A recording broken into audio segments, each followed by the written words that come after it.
Starting off, no, the Marines aren't the only ones who see weird shit. If anything, the Army likely has more weird stories just because of how many more people serve in it as compared to the Navy's premier frogmen. I'm just testing the ground right now, but I'll post more if I'm asked. I served from 2012 to 2016 as an infantryman. Mostly because I didn't make it into Ranger School and I didn't feel like spending time scrapping books at officer school.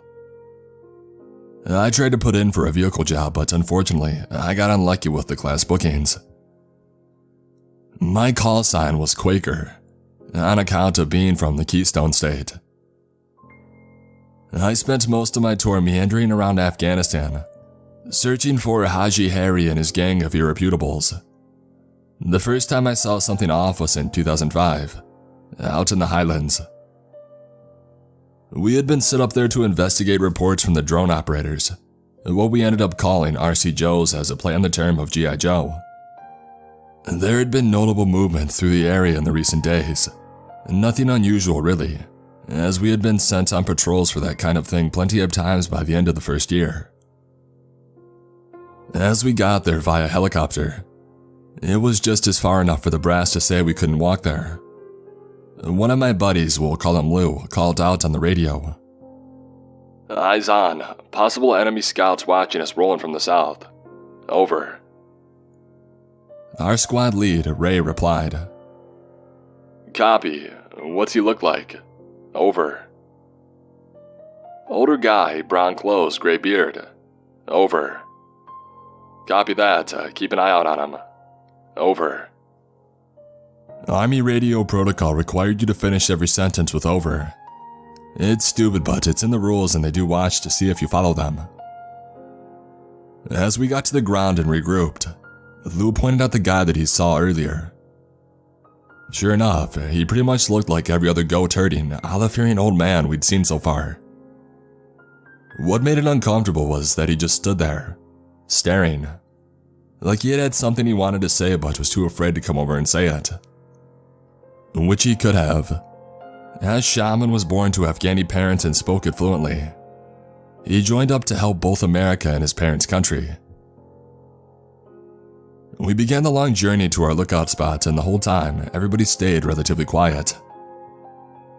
One thing you need to understand how weird this is that half of the guys in our platoon usually do not have a mute button, and the other half are fairly social in their own right.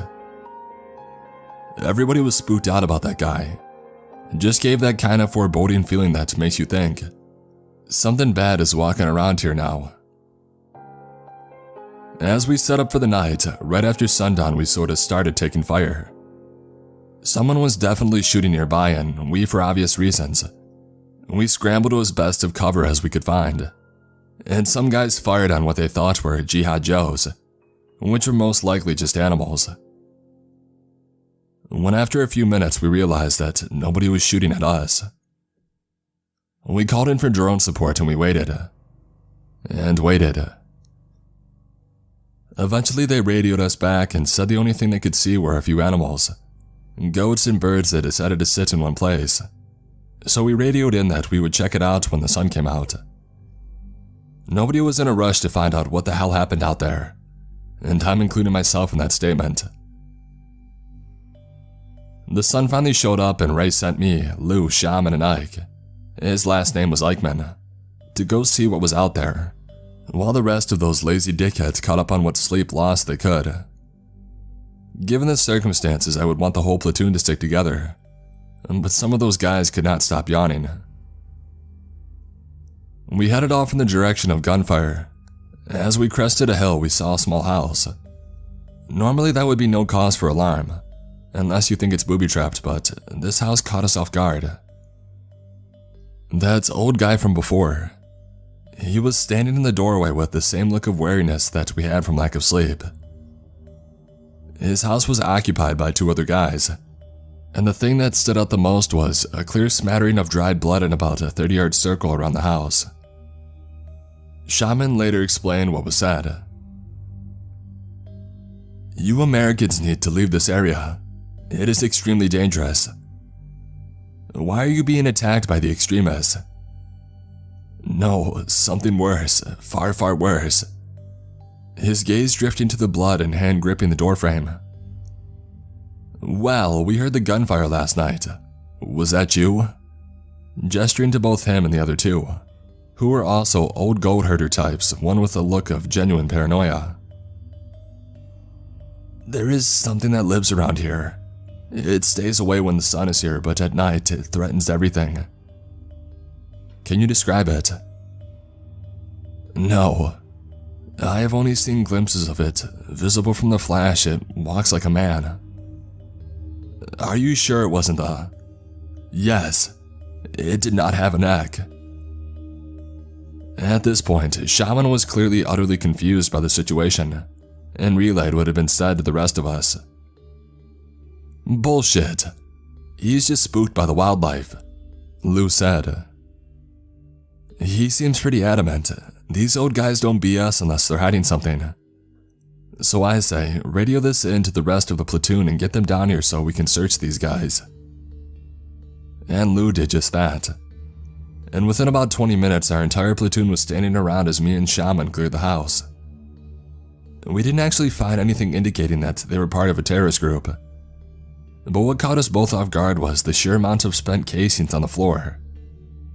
Their floor was practically made of 7.62 by 39 brass, and it seemed that they had just gave up on clearing the casings out. We quizzed them about where they were getting their ammo from, but in all honesty, it was pretty clear that these guys were scared shitless of something, and it was not us. They were actually more at ease with the entire platoon there, versus when we had first arrived, which is usually the opposite if they're doing jihad things. The platoon discussed the situation amongst ourselves, and the lead radioed in that we had simply had a case of overreacting infantrymen. It was easier than trying to explain what we were standing in. As we walked back to our posting, Shaman pulled me aside. Me and that old guy spoke a bit before we left. Why didn't you tell Ray? I asked the guy if he had any recommendations for dealing with whatever attacked them last night. And? He said that it had roamed this area since before the Russians, and that he had seen it take a hit from an RPG and just shrug it off. Well, that's encouraging. Yeah, but he said it with a look of, I'm not messing with you, and this thing is dangerous as hell, in his eyes and in his tone. Well, hopefully the AT-4 is better than an RPG against it. We returned to our lookout point and sat there for 2 more nights. The second night we heard gunfire, but we didn't stress. The third, we didn't hear anything.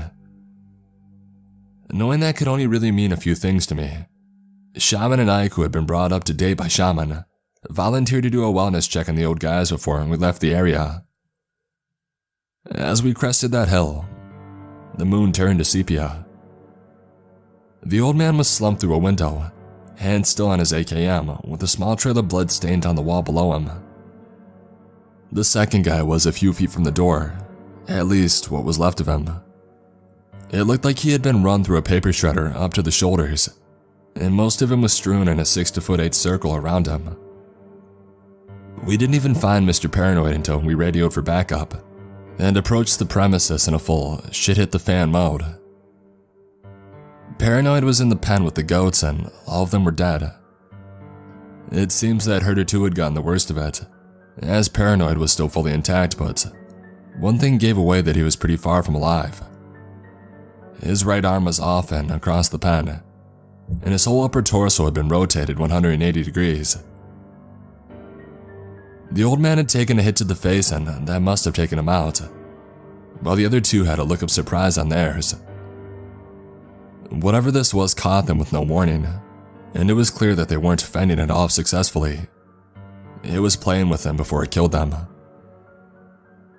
The platoon generally got the situation and proceeded to agree not to say a damn thing, because we didn't want to be kept out here trying to hunt down something that literally shredded one guy and snapped another one in two. We got on the helicopters, and when the door gunner asked, "Anything interesting happen?" our squad lead said, "Not a damn thing." Well, since the response was pretty good to my earlier story, here's another one. After spending 3 years scouring the highlands in search of Mr. Talibando, we got lucky in late 2015 and got stationed at FOB Scorpion in the South Regional Command section of Afghanistan.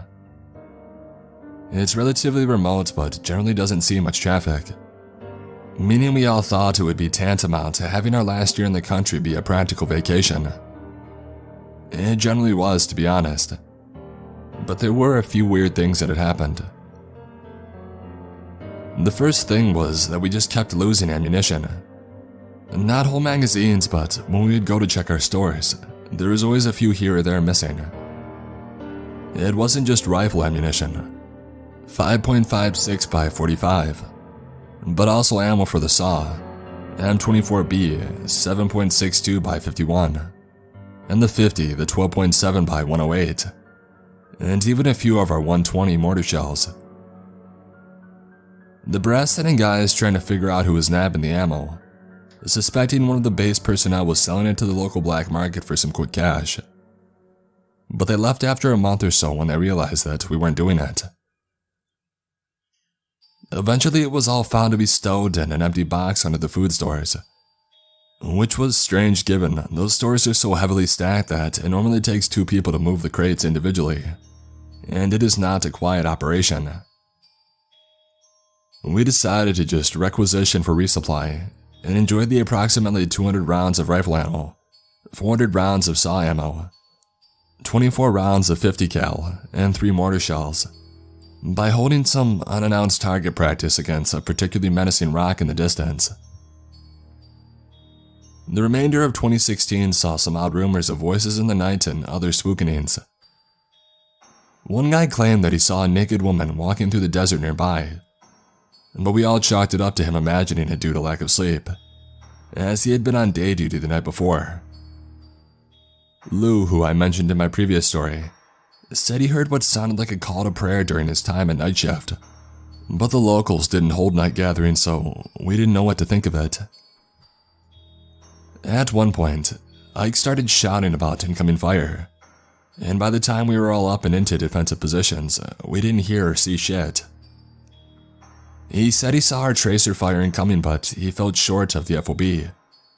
So we ended up having to 50-50 the shift so we would have at least half of our guys ready if the Taliban or ISIS decided to come knocking at night.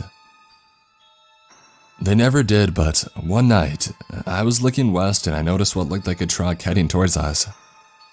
As it got closer, I continued to stare it down.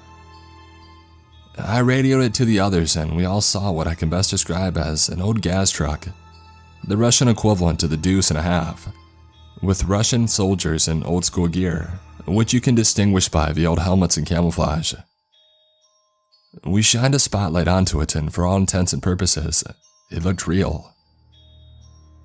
We followed it with the spot lamp, and as it came close to the FOB, which at this point had been woken up by the night duty because we had a fully armed platoon heading towards us, we experienced what I can best describe as a power outage, which was strange given the generator was still working fine.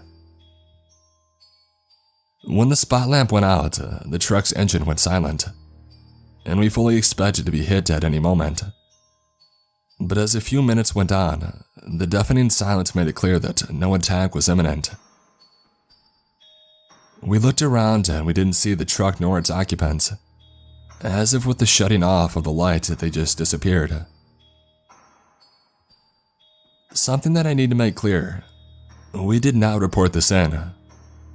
It would have caused the brass to send in psychological counselors to determine if we had become too PTSD'd to work.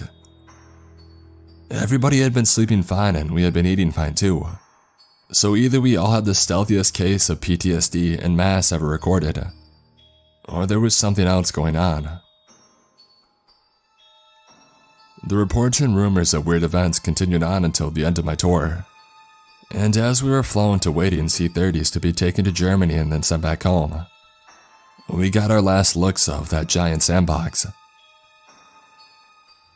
Part of me sincerely wonders what the hell attacked those guys those few nights in the Highlands, as well as what the hell was going on at our FOB for the last year.